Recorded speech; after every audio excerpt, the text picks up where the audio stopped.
So we as humans, we have about 20,000 genes in our entire body.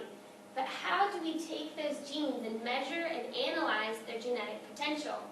Well, back in the old days, what we would have to do is we would have to take one gene at a time, and through several tests and processes, we would have to figure out what that gene does and what its potential was. Well, what if we wanted to take thousands of genes and study them? It would take so long until we figured out what each of those genes did. Well, today we have a system that allows us to take thousands of genes and take one test and figure out their genetic potential, all in one test. And that is called DNA microarrays. I'm Melissa Oakley, and I'm here to tell you all about it. So what exactly is a DNA microarray? Well, it's a microscopic DNA spot attached to a solid surface. And what we do with that disc is we measure the expression of levels of a large amount of genes simultaneously. And what we do while we take this test is we study the inactive and the active genes in a cell. So if you're curious about what your genetic inheritance is, this is a great test to see what kind of diseases you are potentially going to have. So how does a DNA microarray work? Well, first there's several steps. We have to extract mRNA from your, the part of your body that you're curious about, whether you have a tumor or liver cancer. So let's say we have a tumor. We're going to take a sample from that tumor, and we're going to create mRNA. We're going to synthesize that mRNA into a cDNA through reverse transcriptase.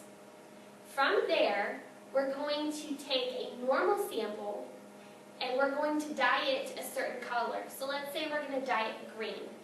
Then we're going to take the infected sample, the tumor sample, and we're going to dye it red. So then we're going to mix the samples and hybridize them onto the microarray.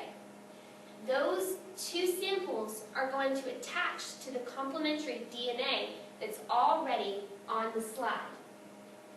After we wait a little bit for the binding to happen, we're going to wash the slide so that we remove any excess samples that didn't attach to the slide. From there, we're going to take that sample, that disc, and we're going to put it into a machine. That machine is going to spin and scan, and it's going to show all the fluorescent dyes that we put onto the sample. It's going to show up. So if it's red, so if the disc on the circle on the disc is red, you're going to know that that's an infected gene. If it's green, you're going to know that that's a normal gene because the normal sample attached to that DNA. And if it's yellow, then you're going to know that both the infected and the non-infected gene came together to bind. You're also going to see a difference in the brightness. If it's very bright, you're going to know that that gene is extremely active. If it's not so bright, you're going to know that it's less active. And if there's no color at all, you're going to know that it's an inactive gene. And that's how the microarray works.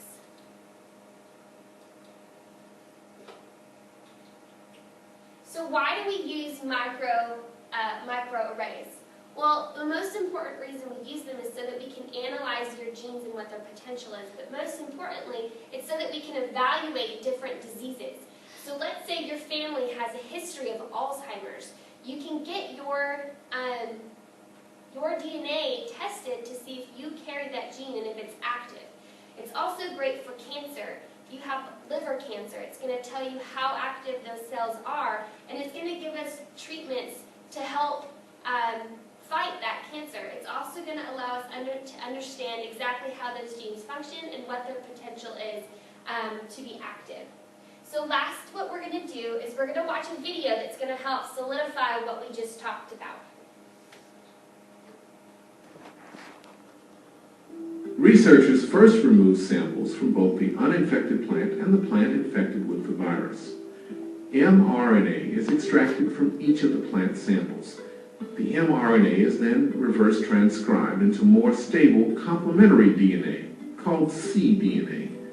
The infected sample is fluorescently labeled red, while the uninfected sample is labeled green. At this point, in many microarray experiments, the two cDNA samples are combined. The combined sample of fluorescently labeled cDNA is applied to the microarray chip.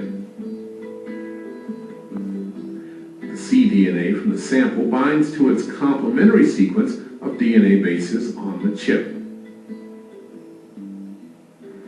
We know that the pieces that are fluorescently labeled will stick tightly to the corresponding gene features, but they won't stick tightly anywhere else. So we rinse the chip off after we do the hybridization step, and then we put the chip in a laser scanner to electronically capture the data.